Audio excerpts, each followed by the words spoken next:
प्रिय साथियों, आज का हमारा लेक्चर है साहित्य समीक्षा पर।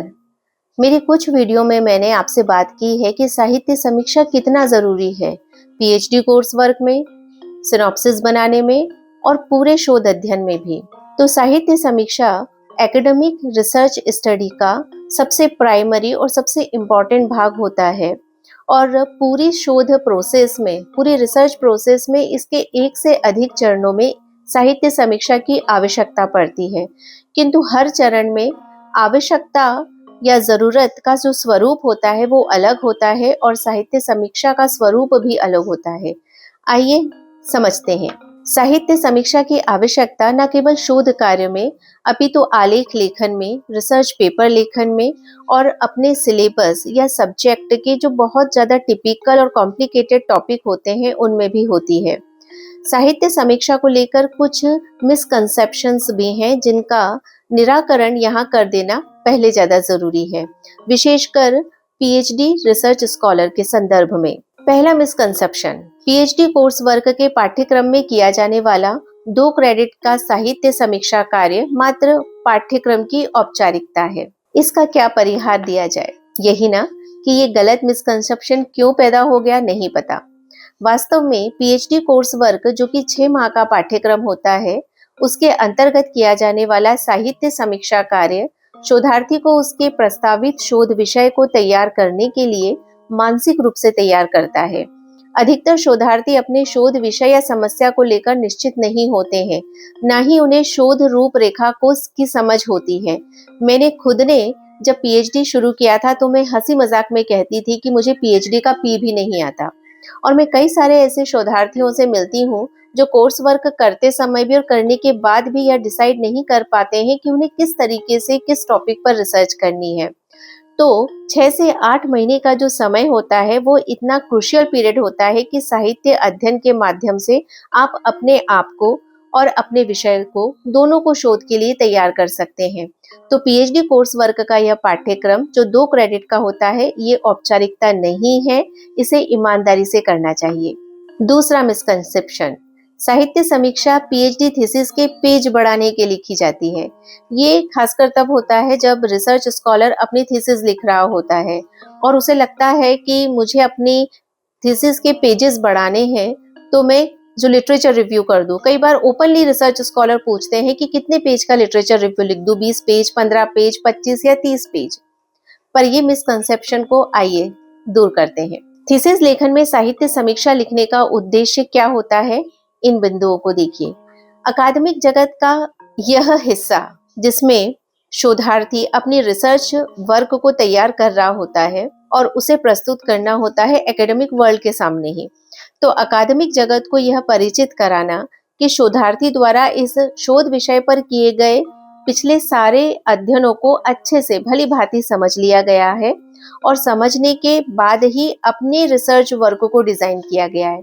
दूसरा, थीसिस के जो पाठक होते हैं, यानी कि आने वाले जो शोधार्थी और विद्यार्थी होंगे, वो इस शोध विषय को पूर्व में किए जा चुके शोध अध्ययनों से परिचित भी कराते हैं।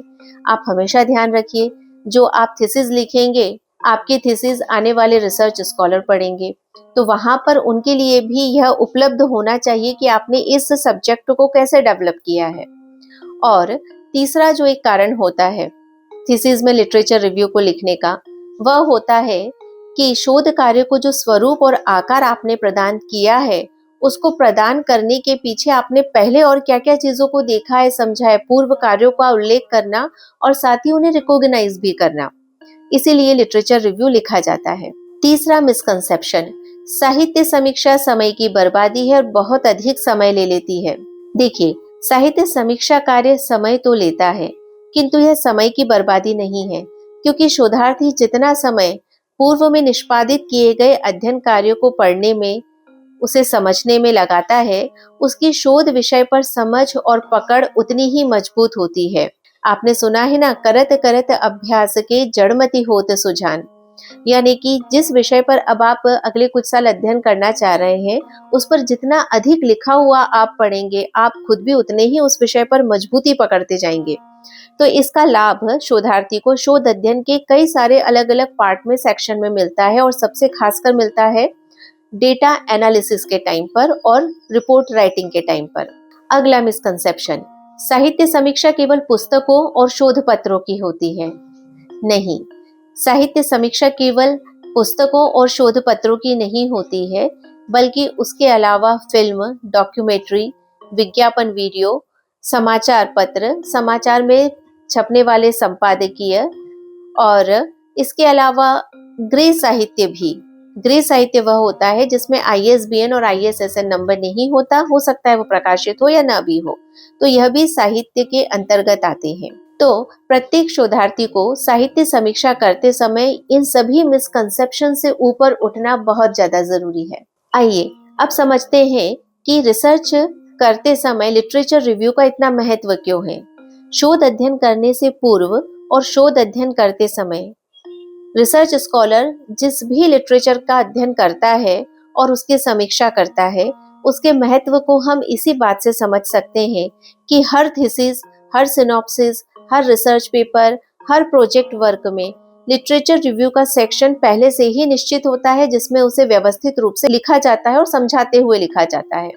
अगर हम पॉइंट वाइज समझें कि लिटरेचर रिव्यू का क्या ऑब्जेक्टिव है, तो वो ये होगा। पहला पॉइंट, रिसर्च स्कॉलर को उसके प्रस्तावित शोध विषय और उपलब्ध ज्ञान से परिचित कराना, जिससे कि वह अपने शोध विषय की प्रासंगिकता और उसके अकादमिक महत्व को समझकर उसे समझा भी सके।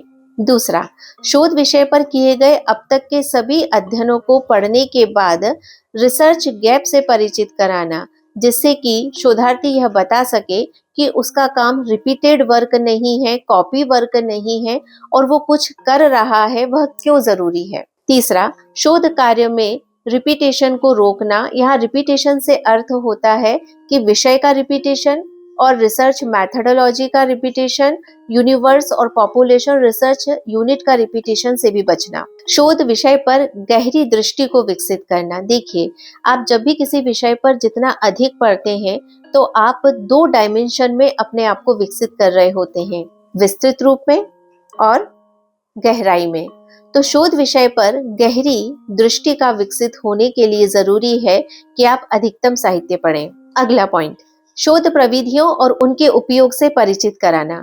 शोध विषय पर विभिन्न समय पर किए गए अध्ययनों से विषय के विकास को समझना। एक और इम्पॉर्टेंट ऑब्जेक्टिव होता है कि एकेडमिक रिसर्च में जो वोकैबुलरी है उसको समृद्ध करना। हर क्षेत्र की अपनी एक शब्दावली होती है और उस शब्दावली से परिचित होने के लिए आपको लंबे समय तक उस क्षेत्र में रहना भी पड़ता है। तो साहित्य इसका एक बहुत अच्छा माध्यम है।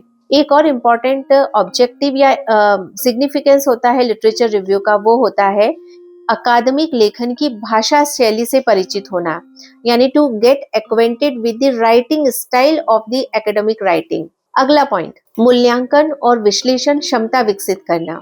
शोध विषय पर शोध उद्देश्यों, शोध प्रश्नों और प्राकल्पनाओं को निर्माण देना।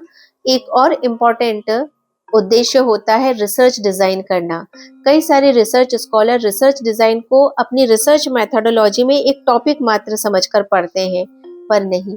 जब आप लिटरेचर रिव्यू कर रहे होते हैं ना, वहीं पर आपके दिमाग में एक इमेज, एक डिजाइन डेवलप होने लगती है कि आपका ये जो रिसर्च है इसकी प्लानिंग आप कैसे करेंगे। उसके अलावा दूसरे जो ऑब्जेक्टिव होते हैं वो होता है कॉन्सेप्ट फ्रेमिंग करना और एनालिसिस के पैरामीटर, इंडिकेटर और वेरिएबल्स को डिटरमाइन करना, सिंथेसिस एक्टिविटीज में एक्सपर्ट होना और साथ ही आपके खुद के रिसर्च वर्क में भी बिब्लियोग्राफी को डेवलप करना। साथियों, आइए समझते हैं साहित्य समीक्षा के दृष्टिकोण। ये बहुत इंपॉर्टेंट है। प्रत्येक साहित्य की अपनी प्रकृति, स्वरूप और विशेषता होती है।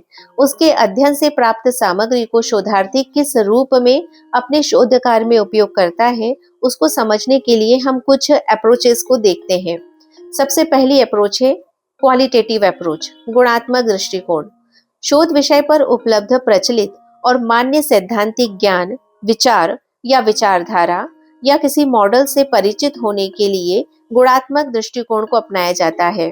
इसका एक सरल सा उदाहरण, रामायण महाकाव्य में प्रत्येक चरित्र के द्वारा जो भी कुछ किया गया या जो भी कुछ कहा गया, उसमें निहित मान्य ज्ञान को देखना। जैसे राजकुमार भरत के सामने यह स्थिति आती है कि उनके बड़े भाई राजकुमार राम को 14 वर्ष का वनवास मिला है और भरत को राज सिंहासन। इस परिस्थिति में भरत बड़े भाई के अधिकार को सुनिश्चित करना चाहते हैं और अपने बड़े भाई के अधिकार को सुनिश्चित करना उनका अपना कर्तव्य मानते हैं।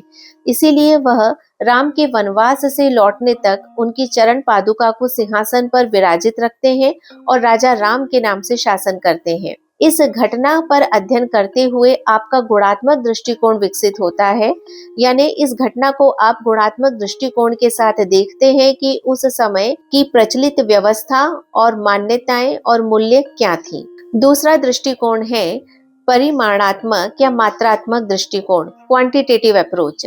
शोध विषय पर फैक्चुअल या डेटा बेस्ड इंफॉर्मेशन या वेरिएबल्स के बारे में बात करना, पैरामीटर को डिसाइड करना, पैरामीटर को समझना या संकेतांक को समझकर उनका निर्माण करना, इससे परिचित होने के लिए जब लिटरेचर रिव्यू किया जाता है तब वह क्वांटिटेटिव अप्रोच बेस्ड रिव्यू होता है। आइए रामायण से ही इसका एक और उदाहरण लेते हैं। रामायण में कई बार प्रसंगवश खगोलीय स्थितियों की जानकारी मिलती है। एस्ट्रोनॉमिकल इंफॉर्मेशन जो रामायण में मिलती है, जैसे कि राम के जन्म के समय की ग्रहों की स्थिति, हनुमान जी के द्वारा सूर्य को निगलने का प्रसंग, जहां पर कहा गया है, आप हनुमान चालीसा में भी पढ़ते हैं, युग सहस्र योजन पर भानु, लील्यो ताहि मधुर फल जानु। तो यहाँ पर आप इस जो लिखे गए स्टेटमेंट है, ये जो जानकारी है, इसमें आप कुछ पैरामीटर, कुछ फैक्ट या कुछ डेटा को ढूंढ रहे होते हैं, तब आप क्वांटिटेटिव अप्रोच से उस स्टडी को देखते हैं। तीसरा, मिश्रित दृष्टिकोण, मिक्स्ड अप्रोच। शोध विषय के अलग अलग हिस्सों या भागों में या उनके सब टॉपिक्स को समझने के लिए क्वालिटेटिव अप्रोच के साथ साथ क्वांटिटेटिव अप्रोच का दोनों का साथ में उपयोग करना, इसे मिश्रित दृष्टिकोण कहेंगे। इसका भी उदाहरण लेते हैं। वर्तमान भारतीय समाज में जाति व्यवस्था के अध्ययन में ऐतिहासिक ग्रंथों जैसे वेद, मनुस्मृति, शांति पर्व आदि से वर्ण व्यवस्था की उत्पत्ति और उनके क्रमानुगत विकास की जानकारी ली। तो यह क्या हो गया, गुणात्मक संदर्भ में हमने इन साहित्यों को अध्ययन किया। दूसरा, ब्रिटिश कालीन जनगणना के अध्ययन से हमने जातिगत अनुपात का विश्लेषण करके तथ्य प्राप्त किया, ये हुआ क्वांटिटेटिव। तो अब यहाँ पर हमने भारतीय जाति व्यवस्था के अध्ययन के एक हिस्से में क्वालिटेटिव अप्रोच बेस्ड रिव्यू किया है और दूसरे में क्वांटिटेटिव बेस्ड रिव्यू। इन दृष्टिकोण के अतिरिक्त कुछ और भी दृष्टिकोण हैं जो विद्वान सजेस्ट करते हैं, जैसे क्रोनोलॉजिकल अप्रोच मेथड।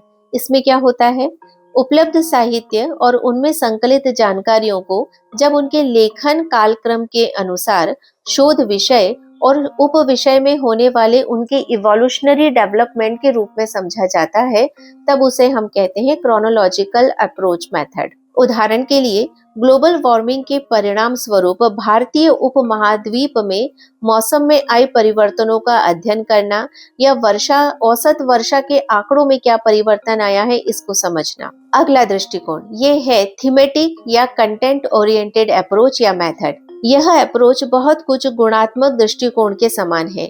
इसके अंतर्गत शोध विषय और उपविषय संबंधी अवधारणाओं के निर्माण और विषय की अंतर वस्तु और उसमें जो निहित मर्म है उसकी जानकारी को ढूंढना। दूसरे शब्दों में, जब शोध विषय पर आप काम करते हुए उसमें जो हिडन चर हैं, वेरिएबल्स हैं या जो पैरामीटर हैं, उनकी अवधारणा या उनके स्वरूप पर बहुत गहराई तक जाके अध्ययन करना चाह रहे हैं, तब आप थीमेटिक या कंटेंट ओरिएंटेड अप्रोच के साथ रिव्यू करते हैं। इसका भी एक उदाहरण लेते हैं। भारतीयों में सोने और सोने के गहनों के प्रति बहुत लगाव है। त्योहार पर सोने की खरीदी, शादी में सोने की खरीदी और बचत के रूप में सोने की खरीदी की जो आदत है या जो परंपरा है, उसको आप कई सारी प्रचलित कथाओं या सांस्कृतिक परंपराओं या मान्यताओं के संदर्भ के साथ साथ उनके आर्थिक परिप्रेक्ष्य में भी समझ सकते हैं। तो यहाँ पर आपने कुछ मान्यताओं और परंपराओं के साथ जो गतिविधि है उसको लिंक करके आपने थीम या कंटेंट को फाइंड आउट किया। अगला अप्रोच ये है मैथोडोलॉजिकल अप्रोच। शोध विषय और उससे संबंधित विषय पर पूर्व में जो कार्य किए जा चुके हैं और उन कार्यों को करने के लिए जिस तरह की मेथोडोलॉजी का उपयोग किया गया है, उस उद्देश्य से जब आप साहित्य का अध्ययन करते हैं तब यह इस श्रेणी में आता है।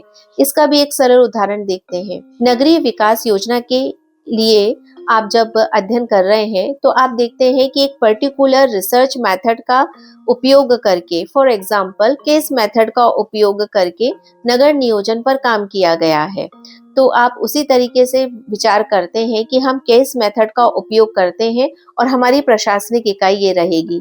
तो यहाँ पर आपने प्रविधि के दृष्टिकोण के आधार पर साहित्य को अध्ययन किया है। तो साथियों, आज के इस वीडियो में हमने लिटरेचर रिव्यू से संबंधित कुछ मिसकंसेप्शंस को दूर करने की कोशिश की है और लिटरेचर का स्टडी करने की कुछ बेसिक अप्रोचेस को समझा है। मिलते हैं अगले वीडियो में। नमस्ते।